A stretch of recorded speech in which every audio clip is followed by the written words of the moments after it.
Hey y'all, welcome to Heritage Ways. Welcome to Project 54. This week we are talking about vintage suppers. Classic tuna casserole is just about as vintage as you can get, but don't despair if you don't care for tuna or fish. Substitute cans of chicken. There you go. You've got yourself a classic chicken casserole. It'll be just as good.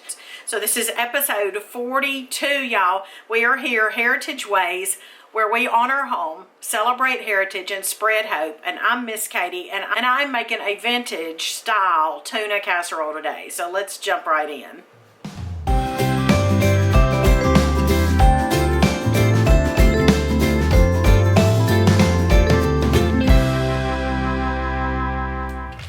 I'm actually going to write the recipe down below, so you will have that from me today. And a special thanks to Debbie from Aim Homestead, who's been writing these, transposing these, writing them down below for us throughout most of Project 54. When I didn't do it, which was rarely, she did, and I appreciate that so much.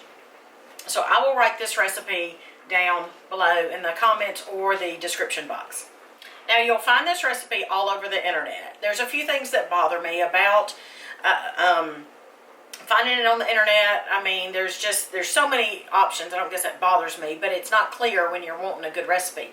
The main thing that bothers me is that most of the recipes say so many cups of noodles. Okay, well, I want to know, is it an 8-ounce bag or is it a 16-ounce bag?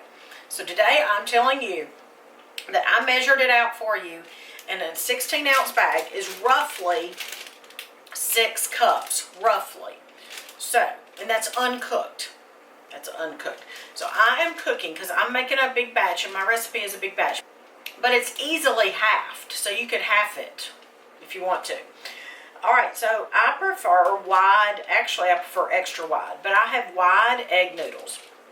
Get any brand. This is not pasta, this is egg noodles, okay? I get this Inmade brand because it is made right up the road from me, and I like to support local. Studies have shown that mental and physical health is improved by eating as families around the dinner table on a regular basis. Whole bag of egg noodles in a pot with with a tablespoon of salt. That's what I'm doing over here. I have some frozen peas, frozen straight out of the freezer. I haven't thawed them.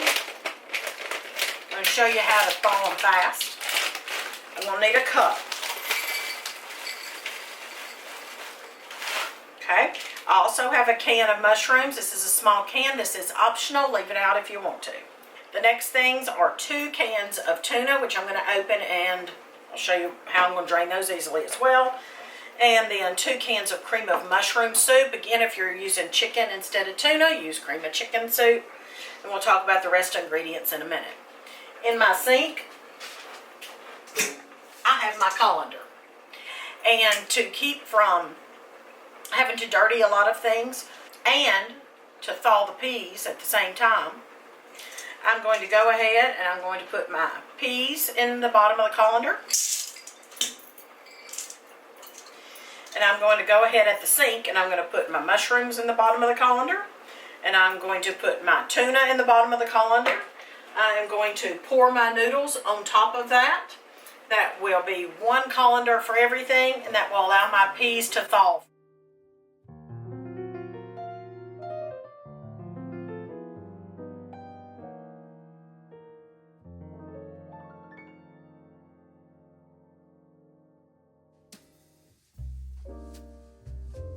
I'm not going to rinse this with cold water or any water. I'm going to let it sit there so that it can drain some more. If I want to make sure it drains, I can just kind of move my noodles around. But I'm going to sit there while I get other things together and turn the oven on and so forth. Alright, I'm going to make my sauce first. So I have 2 cans of cream of mushroom soup. And I'm going to get these things mixed up in the bowl first before I add all the noodles and everything that's in the colander. Like I said, use cream of chicken if you're preferring chicken. A half a cup of sour cream. I eyeball it, but that's half a cup. That's how I cook. 2/3 cup of milk. and 2 cups of cheese. Turn the oven on 425. Mix this sauce mixture. Then I'm going to add everything that's in the colander.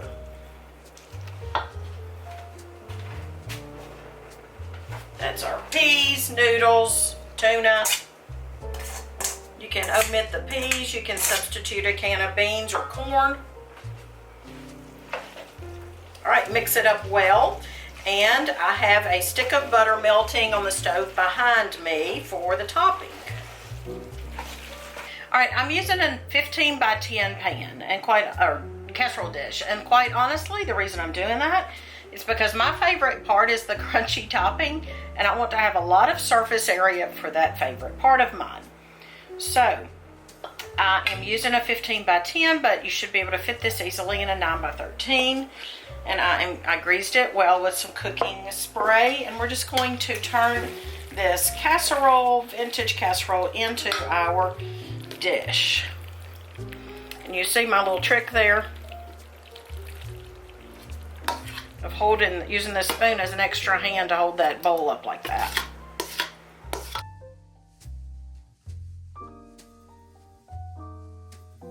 All right, like I said, my favorite part is the topping.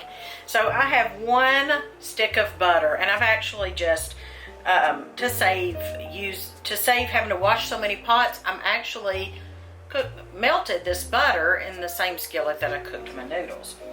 Now, the recipe I'm going to write down below says about 2 cups of breadcrumbs. To be honest with you, I love them, so I'm using 4 cups. But I recommend a half a stick in the 2 cups or more. And I'm just putting these breadcrumbs that I've crushed. These are actually end pieces that the grocery store sells for Amish stuffing, and that's what that is. I just crushed the end pieces that they sell. Just mix this up, the butter and the crumbs.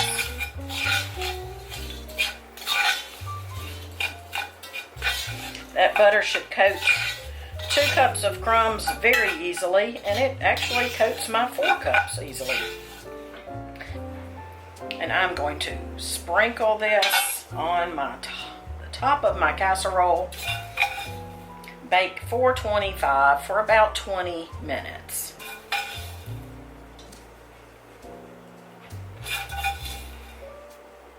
If you want to top with extra cheese, you can, but I want this crunchy topping on mine.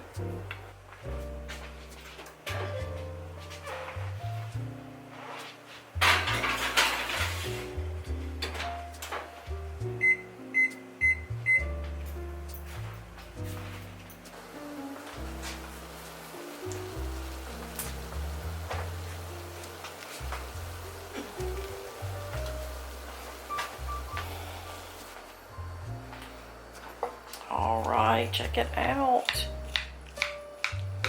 I'm going to taste it, and I can't wait. It's a comfort food. I could use a comfort food today.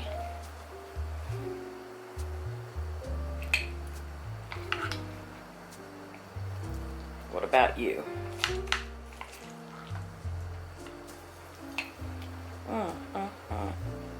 My favorite way to eat tuna casserole has always been with canned beets. I know that sounds quite strange, but that is what I like to do.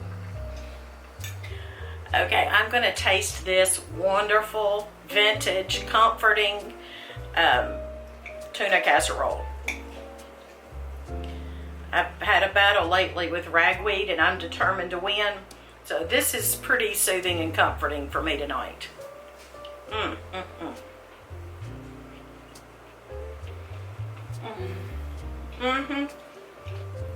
Y'all, here's what I'm going to do. I'm going to sit down in my little chair over there, and I'm going to enjoy finishing this. Along with the beets. I love eating it with beets. That is so good. Thanks for joining me. Thanks for joining me throughout this whole series. It's been great. And guess what? I've already started filming for the next series, and I'm finalizing my second cookbook. So Lord willing, I will have that available to you. But you're going to learn about those 2 projects and other things coming up at our live after party, August 27th, 2021. We're going to have an after party. We're going to talk about behind the scenes of Project 54. We're going to talk about the goof ups and the things that I haven't told you up to now. It's going to be a lot of fun. Plus, I'm going to give away a cookbook, my first cookbook. So, only subscribers will be able to chat. So, if you're subscribed to Heritage Ways YouTube, you'll be able to chat, you'll be able to enter that giveaway and so forth. It doesn't cost to subscribe. Just hit the button. And I appreciate you being here, and I will see you tomorrow. Bye-bye, y'all. I've got green beans cooking in my pot, too, so I think I'm going to dip into that, too. Southern style green beans. Celebrate heritage and spread hope, and I'm Miss Katie, and I am making a good, wonderful vintage tuna casserole today. Y'all come on in and join me. Okay, it's not old. And I am making, I'm burning up. That's what I am. Okay, I'm about to burn up. Whoosh, Lord mercy. Let's do this thing. And I'm making a vintage style tuna casserole today. So I'm cooking because I'm making a big batch, and my recipe is a big batch, but it's easily doubled. Okay, I mean tripled. Blah! Blah! But it's easily halved, so you could have everything that's in the colander. Oh, and I'm splattering. I'm decorating the kitchen. Okay. Then I'm going to add. Right, I said all that, and the camera wasn't on. Let's do it again.